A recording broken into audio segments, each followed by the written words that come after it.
This episode of Bartholomew Town is brought to you by the University of Rhode Island Online, Newport Film, Navigant Credit Union, Half Street Group, and Health Source RI for employers.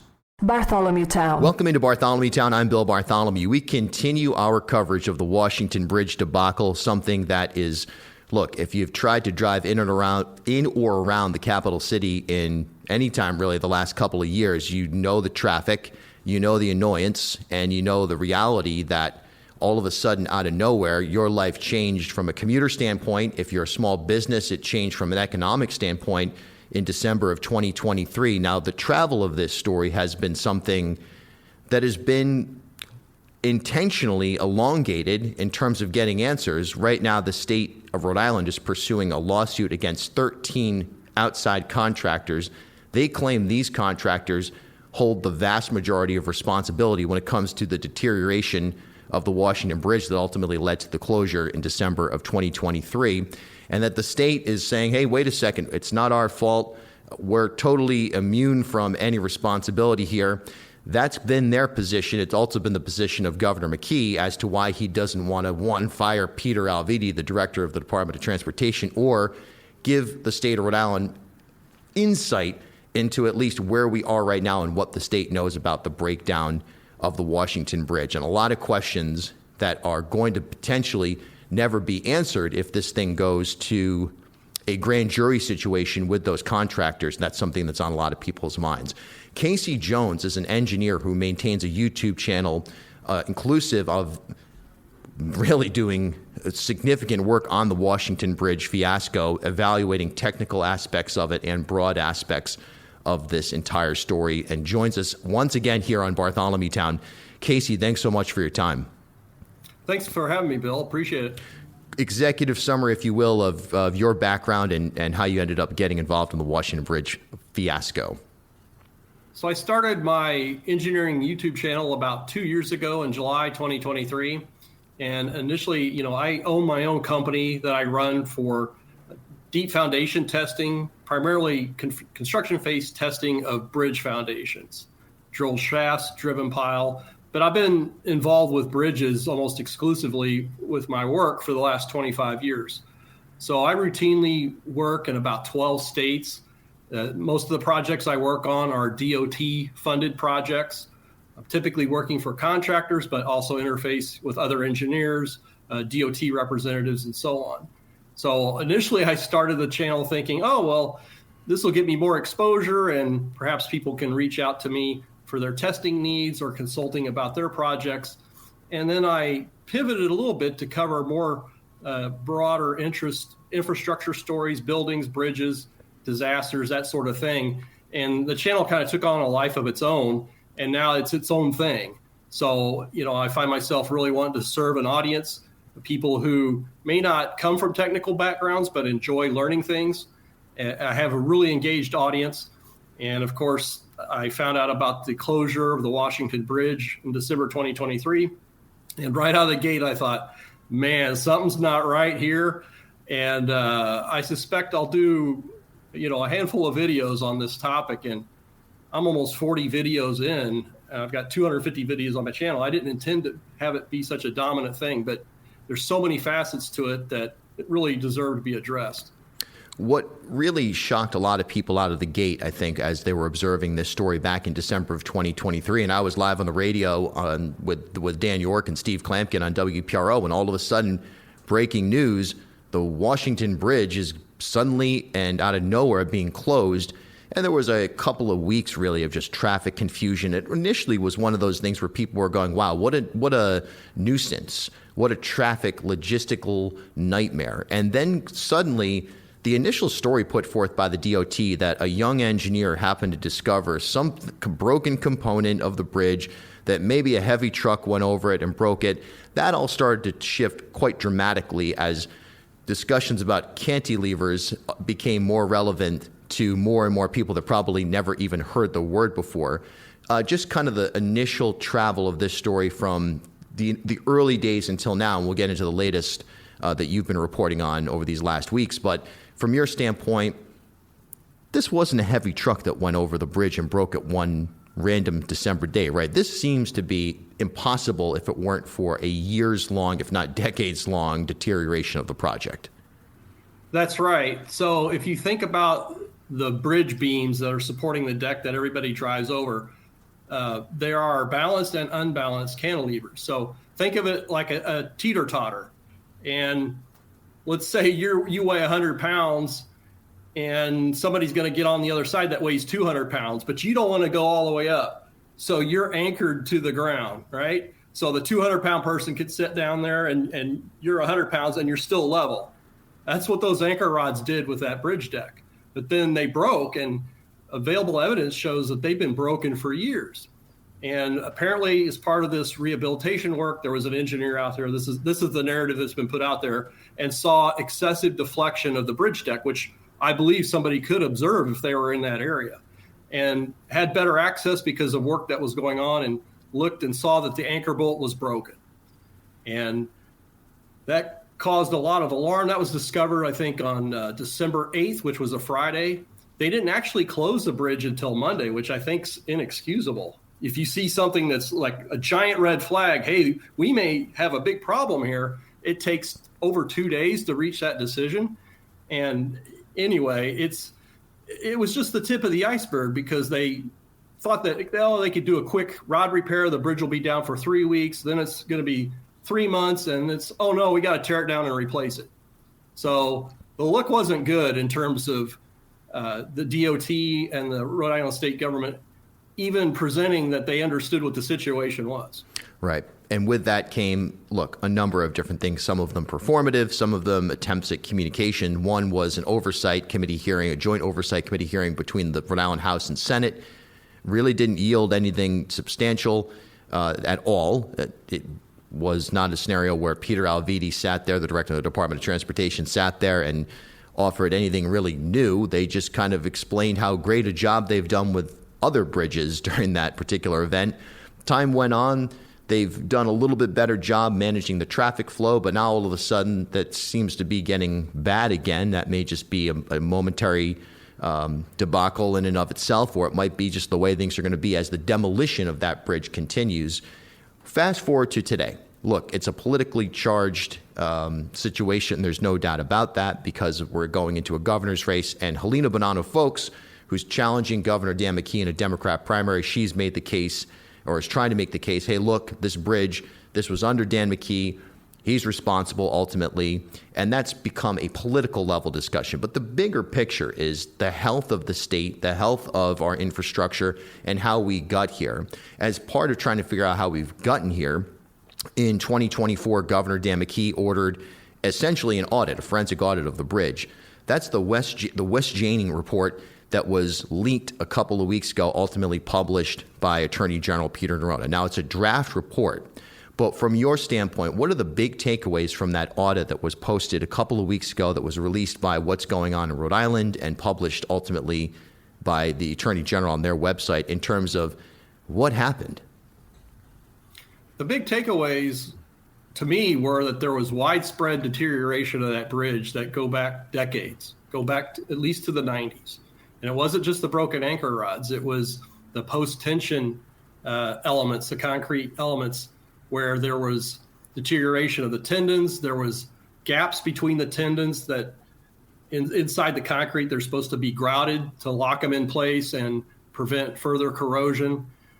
The report pointed to something I've been saying in my videos for a long time, and that is Rhode Island DOT has the ultimate responsibility for conducting the inspection of these bridges. It comes right out of their bridge manual. It's consistent with federal rules. You can't delegate that to other people. And so that was the real takeaway to me, is that, well, they reiterated what I've been saying all along, is that the biggest failure of this was that there was a lot of things deteriorating with the bridge.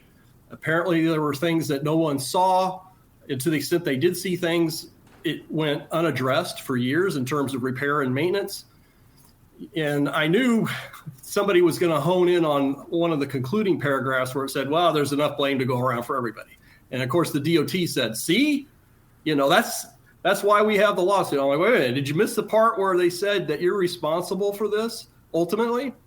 And the other takeaway, and I've covered this in a couple of videos, is that I thought was extremely odd that one of the primary purposes of that forensic report was to address what caused the failure of those post-tension rods whose discovery led to the immediate closure of the bridge, 2 days later. And it was separated out, apparently, as its own memo in the middle of February 2024. And then this draft report was issued April 5th, 2024. And the metallurgical report was just included as a footnote on page 14. It should have been, I think, included as an appendix.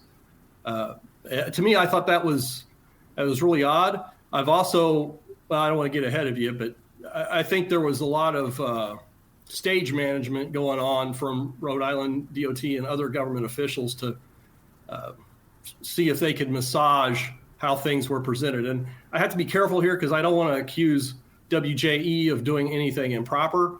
But if you just take it as a whole, if you're hired to address why the rods broke and you issue a separate report that addresses that was the first bullet item in their scope of work, I don't like that. And that's something that you've discussed in your most recent video, which I watched today, the travel back and forth of email, which has been included in a large trove of documentation related to the Washington Bridge that is, like you said on your show that I watched this morning. Some members of the media have it. And look, inside this trove, there are a lot of documents that are difficult to make sense of for a layperson. And then there's a lot of emails as well. And including the emails you described in your show this morning between RIDOT and West Janney. And there's some unusual things that you point out, or at least to you seemed unusual about that. What kind of building on what you were just describing there, what is the unusual aspect of this back and forth between RIDOT and West Janney, or at least how the auditor, West Janney, is perceiving that relationship? Well, I've been involved with doing expert testimony or writing expert reports. And in the email communication between WJE and RIDOT, there's references to RIDOT expecting daily briefings on the status of this evaluation. And that's really cumbersome, and it actually interferes with what you're doing. I mean, I test bridge foundations almost every day of the week, and it's really annoying when, there's a whole process to evaluate the data, to write the report, quality checks, and so on. And if you've got a client calling you every day, well, how's it going? How's it going? It's like, well, I could be working on my report instead of telling you that I'm working on my report. Right. So to me, it just, I think the DOT and the government of Rhode Island just had a complete freak out that they had to close this bridge, which is understandable. But I think baser instincts, in my opinion, kicked in that, hey, let's find out what happened. And if the news comes back that points an unfavorable light towards us, we've got to smooth this over. We got to make sure the report stays draft so that it's not subject to disclosure rules in terms of the public records regulations. I mean, that's shady. I don't understand why the report about the broken rods was separate. The metallurgical report was separate from the main report. I don't understand that. Director Alviti said that he didn't want to be involved with this forensic evaluation. It was supposed to be independent. The governor said it was going to be independent, and yet there's references in these emails to meetings attended by Director Alviti. The inference is that they were very specific to technical matters, not broader issues about schedule or scope. So I think, the state of Rhode Island had a choice to say, hey, there looks like a systematic error. If we have to close a bridge that we didn't expect to close, what are the implications? How did that happen? How do we assure the public that it won't happen again, or it couldn't happen on other bridges? I give an example. Iowa DOT had to close a bridge. They're building a new bridge right next to one, and there's a lot of similarities actually with the Washington Bridge. They had problems during construction. They had excessive movement of the existing bridge. They had to close it 2 years early before there's going to be a replacement bridge. Tremendous hardship for the locals there. But they were just very forthcoming about what happened, why it happened, what they were going to do about it. They didn't say, oh, let's sue 13 people and we won't talk about it until it comes out in court. Right. Huge difference. And I think the reality is this may, if it does, in fact, go to trial, it's going to take a while. It's not like this is going to happen, over the winter here. This is something that we'll get between the discovery process and ultimately the court calendar. It is going to take a while to even go to trial. So in an immediate sense, Rhode Islanders, and by the way, this is bigger than Rhode Island because you're talking about a major thoroughfare that connects Southeast Massachusetts, and now the traffic spills over oftentimes onto 95 north in and around, actually 95 south as well. When you're talking about coming from Boston, something I do many days per week, you hit traffic that you never hit before. When you're coming north from New York City, you hit traffic you never hit before. This is a regional problem, and people are wondering what happened and can this happen again? And to those people who are looking for those answers, do you think they're going to get them? Bartholomew Town. Are you ready to take the next step in your career? URI Online offers business and leadership-focused programs designed to fit your life. Whether your goal is to advance in your career in fields like public administration, supply chain management, or training and development, their online programs provide the flexibility you need with the high-quality education you deserve. Learn more from experienced faculty and collaborate with a network of professionals, all from the comfort of your home or wherever life takes you. Visit uri.edu/online to explore programs and start building your future today. URI Online. Learn anywhere with us. As Rhode Island's first ever member-owned credit union, Navigant Credit Union has been a staple in the local business community for more than 108 years. Today, Navigant is a $3.4 billion institution serving more than 136,000 members across 25 physical branch locations. But since its founding in 1915, the mission has never changed. Navigant Credit Union's team of financial professionals have remained committed to improving the financial well-being of the families, businesses, and communities they serve across Rhode Island. Learn more at navigantcu.org. At HealthSource RI for Employers, we provide access to health insurance to more than 1,200 local businesses and nonprofits, and 96% of them renew through us every year. Maybe it's our choice of 19 different health plans, our more than 10 years of customizing solutions, or our one local team of dedicated experts helping employers find quality health and dental insurance. See how our numbers stack up for you. Learn more at healthsourceri.com/employers. We're brought to you in part by Newport Film. Make sure you check out their indoor film screening series by visiting newportfilm.com. Half Street Group brings a new generation's perspective to leadership communications, strategic public relations, and digital marketing. Half Street helps organizations and leaders take control of their own stories and manage their reputations. They get results for their clients by focusing on audience, message, and culture, and by leveraging their decade-long relationship with media and opinion leaders in the Ocean State and throughout New England. Join me and Half Street Group founder and president Mike Rea for a conversation every month about news of the day, the hottest media analysis, and a look behind the scenes at how impactful leaders drive conversations. Learn more at halfstreetgroup.com. I think the lawsuit, in my view, was designed to avoid political accountability, or at least to postpone it. So based on the current trial schedule, as I understand it, you'll already have your gubernatorial election. If Director Alviti stays in that position, you would think that another 2 to 4 years would ease him right into retirement before this stuff comes home to roost. I mean, it's pretty obvious. And I think my initial view was, yeah, it was political cover, and it was just going to be a shakedown of these companies' insurance. A lot of professional liability insurers, they don't want protracted litigation. They have an incentive to settle. They might get a company, cough up $2 million here, $2 million there. It's pocket change. They spent at least $5 million in direct costs on this lawsuit, from what I understand. Then you have the indirect costs of other contractors, no doubt, raising their fees for work as a contingency to deal with a problem client like Rhode Island DOT, in my opinion. So I think, I don't know, it could go either way on this thing. It depends on how much anger there is. Mm-hmm. Initially when the bridge closed, there was a lot of anger. in part of my recent research for videos, I saw a WPRI interview with Governor Dan McKee, and they were very direct, forceful questions. And when the governor came back with really lame excuses and evasive, he wasn't answering the questions, the interviewer went back time and again and flatly told him, "You're not answering my question." And I haven't seen that kind of engagement with the local media really in the ensuing months. There's been spots here and there, but it hasn't been consistent.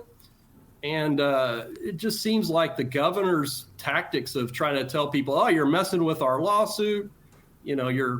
What's next? You're not a patriot. You're not a good citizen of Rhode Island if you ask questions about what happened with this bridge." I mean, this is the most thin-skinned governor I think I've seen in recent memory. The fact that he and Alviti were taking shots at me in their January press conference in early 2025, thought, man, that's really punching down. Do they really have time to even mention me even indirectly? It's like, so I didn't take it personally. I took it as, hey, I'm onto something here. Yeah. If they're being that defensive. And what's also interesting is the tactic that they've been using is, look, hey, we're going to, the bridge, it may or may not have almost collapsed. Good news, we got out in front of it. And now, congratulations, everybody. Congratulations, Rhode Island. You're going to have a brand new Washington Bridge in a couple of years.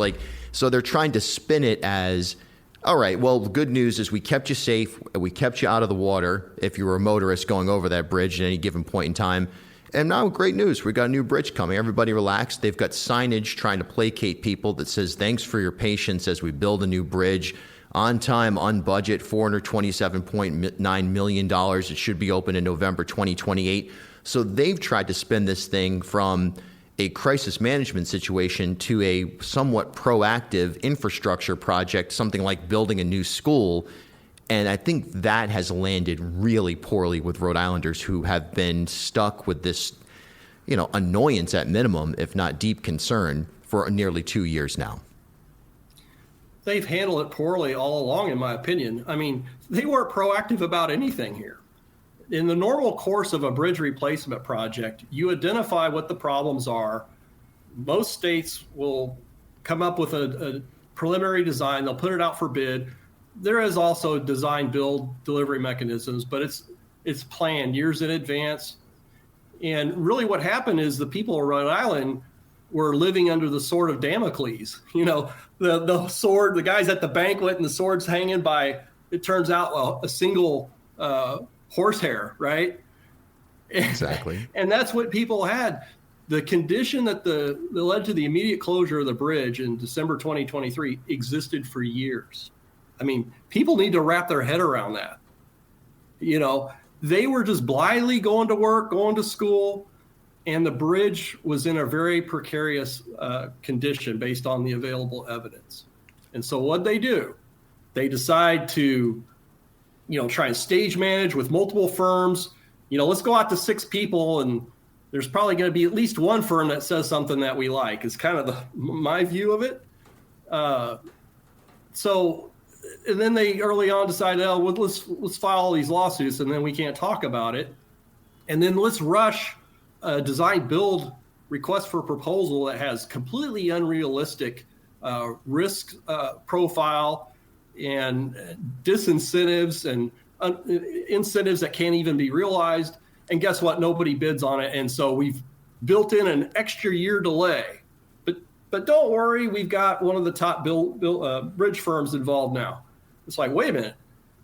You had to shut the bridge down in a panic. You didn't know what was going on with the bridge. When you got an inkling what happened, you covered it up with a lawsuit. You bungled the first request for proposal to replace this bridge, delayed it a year, and you're still doing demo, and the construction for the new bridge hasn't even begun. So that's the scenario. Right. With a request for information sandwiched in between the failed request for proposal, the initial one, and then the latter one, the one that is now currently in progress.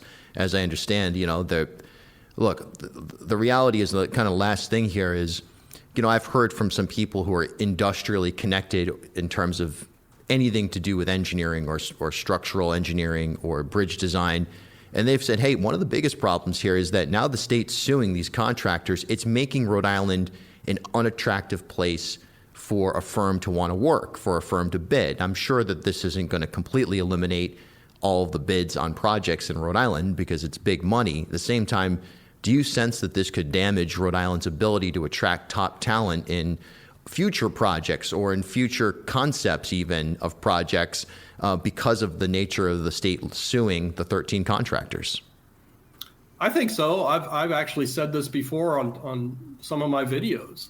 I mean, I've seen it firsthand. I'll give you an example. Arkansas Department of Transportation are stringent isn't even the right word. I think they're unrealistic in expecting perfection with drill shaft foundation construction. And as a result, with contractors just pulling their hair out and having all these additional costs trying to appease them in the construction of these foundations, they've just given up bidding bridge work in Arkansas. That happens.